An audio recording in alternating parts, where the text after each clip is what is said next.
Everyone, and welcome to my channel Truth for Trauma. My name is Michelle and I am a holistic therapist. During this episode I will be discussing the vagus nerve function, which is our brain-gut connection, with reference to emotional trauma and how this nerve, once damaged, influences the functioning of our digestive system and how physical disease manifestation sets in.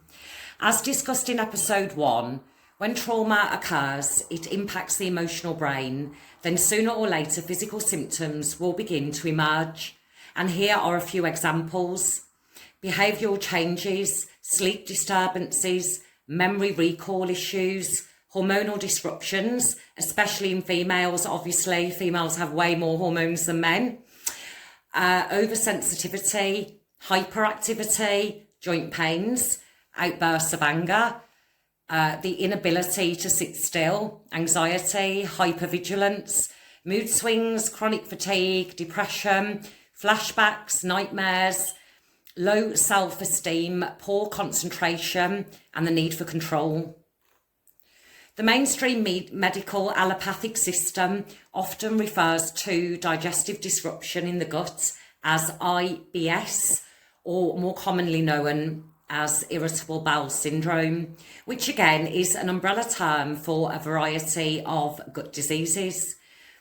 This list also highlights how vast and widespread symptoms of emotional trauma can be, and to how the big pharmaceutical giants are profiting from treating each complaint as a separate disease rather than addressing the traumatic experiences from a psychological perspective, which in turn cause disruption to all other systems of the body. These symptoms are especially prominent in war veterans and victims of sexual trauma and childhood neglect, as the victim becomes trapped in the fight, flight, or freeze scenario. So what exactly is the vagus nerve, and why, on estimation, do only 2% of the world population know about it? The vagus nerve is the longest cranial nerve in our body. It connects the brain to all other major organs of the pelvis, where all our organs live, and it can affect the finer pelvic nerves. When we talk about the mind-body connection or gut-brain connection, it is the vagus nerve we are talking about. The vagus nerve is the caretaking nerve of our body, which sends and receives signals that in turn help us feel loved, safe and secure, with compassion and kindness from others, along with applying this to ourselves. This behaviour stimulates the vagal tone in this majorly important nerve, and the body, mind, spirit will then thrive in balance. The vagus nerve is the ruler and master operator of the parasympathetic nervous system and is part of the autonomic nervous system. The job of the autonomic nervous system is to regulate our unconscious actions and is responsible for heart regulation, food digestion, blood pressure, body temperature, metabolic output, breathing and sexual function, whereas the parasympathetic nervous system is responsible for digest and rest duties, with both systems working in opposition. When one is turned on, the other is turned off. The sympathetic nervous system is responsible for our fight, flight, freeze reaction. The body can't be in both a parasympathetic and sympathetic state both at the same time. Hence why when the body is under attack, it just can't heal, rest or digest. When our emotional brain is under attack for prolonged periods, our vagus nerve weakens and loses vagal tone. And when the body becomes stuck in the sympathetic fight, flight, freeze state, it simply cannot function accordingly. A brief example and explanation to the fight, flight, freeze response. When faced with terror, such as a wild animal chasing after you, the sympathetic nervous system kicks in to help and protect. The options it delivers are to fight, flight, or freeze. However, we all know the top pick out of the three options, run for your life. Only when this response is permanent, as in prolonged trauma, there is no respite for this system to recuperate, rest and heal as it begins to disrupt hormone balance and further deplete the body of important minerals and nutrients. This aspect I will be discussing in episode 3, along with alternative treatment options to restore the vagus nerve. To conclude this episode, as you can see from the above discussed, it is evident to how trauma disrupts the bodily systems and that the connection between emotional trauma will manifest as physical symptoms, our gut-brain connection. Thank you for watching, sharing, liking and subscribing. I really appreciate your support in my continued quest to shed light on and spread truth for trauma. And just to add a big thank you once again to Pat at Wake in the Future and Alex over at Humanity Wins for all their continued help and support. I could not do this without your help. So if you have any questions, please feel free to email me at michellegtruthy@protonmail.com. Thanks everyone.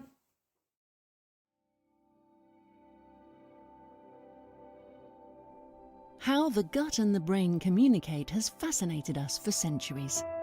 The gut-brain axis transforms information via the vagus nerve from food to feelings.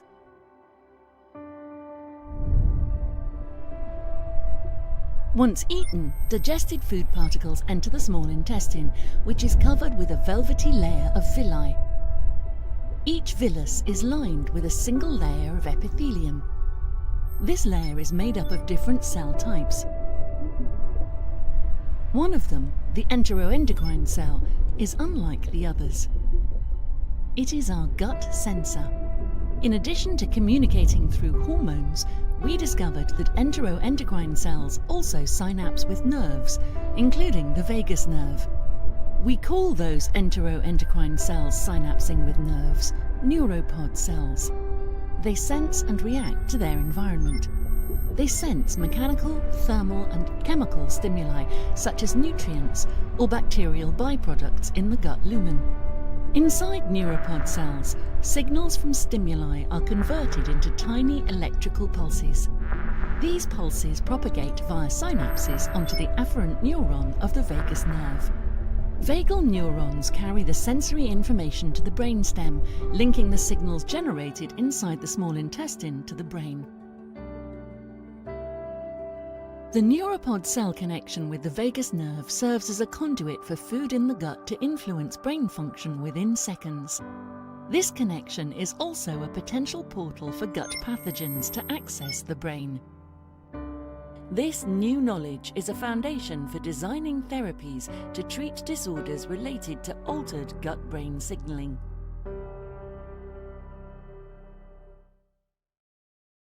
Science has acknowledged a mind-body connect as early as 1872. The Orient has had the knowledge of this important connect for thousands of years and has succeeded in developing some powerful techniques to help modulate the mind through the body and vice versa. The human body is a miracle in action. The human nervous system is made of more than 100 billion nerve cells. The nervous system relays information from the brain to the body and back. One of the most important command central for bidirectional communication between the brain and body is the vagus nerve. A nerve probably 99% of the population never heard of nor have a clue of its location. So what is the vagus nerve? Vega in Latin means to wander. This nerve wanders around the body, impacting major organs. This being the longest cranial nerve, it controls all involuntary body processes such as breathing, speech, swallowing, heartbeat, blood pressure, hearing, taste, circulation, digestion, and gut health. It also controls bladder movement, orgasms, and fertility. A healthy vagus nerve allows us to access the parts of the brain responsible for creativity, higher cognition, and complex decision making. In the absence of a healthy vagus nerve, we only end up having access to parts of our brain that control primal instincts like fear and fight or flight response. Hence, a healthy vagus nerve is essential for leadership and decision making. The functioning of the vagus nerve can be impaired by stress, anxiety, poor lifestyle, smoking, drinking alcohol and overworking, lack of exercise, proper nutrition and sleep. When the vagus nerve is not able to perform to the best of its ability, the body and mind become susceptible to a range of diseases like depression, anxiety, obesity, cardiovascular disorders, hypertension, diabetes, digestive disorders, chronic inflammation, kidney malfunction, infertility, and even Parkinson's. Doctors have started stimulating the vagus nerve with electric impulses from a device that increases its activity to help with diseases like depression. However, there are natural ways to stimulate the vagus nerve as well, such as breathing, pranayama and meditation, exercise, yoga, omega-3 and probiotic-rich diet, singing and chanting, splashing cold water, laughing, hugging, massages. One of the most effective ways of vagus nerve stimulation is through breath.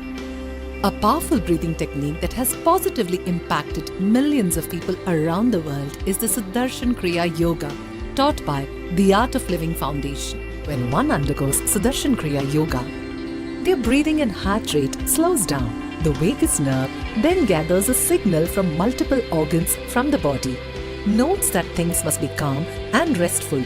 It then passes on this message to the brain, which 9 times out of 10 will listen and then allow us to relax, rest and digest. Regular practice of Sudarshan Kriya activates the vagus nerve and has shown to have relieved depression in over 67% of a study's participants, decreased the release of the stress hormone cortisol by 56% and reduced anxiety in 71% of people. It improves deep sleep and hormones that contribute to well-being. Due to the activation of the vagus nerve, one experiences tremendous benefits after Sudarshan Kriya Yoga, like stress resilience, improved immunity, happiness, creativity, stronger relationships and ability to handle situations. The vagus nerve remains one of the most well-kept secrets of the human body. Love and empathy, a sense of connectedness, intuition and mental and physical well-being all become integral parts of life when you keep the vagus nerve nurtured and activated.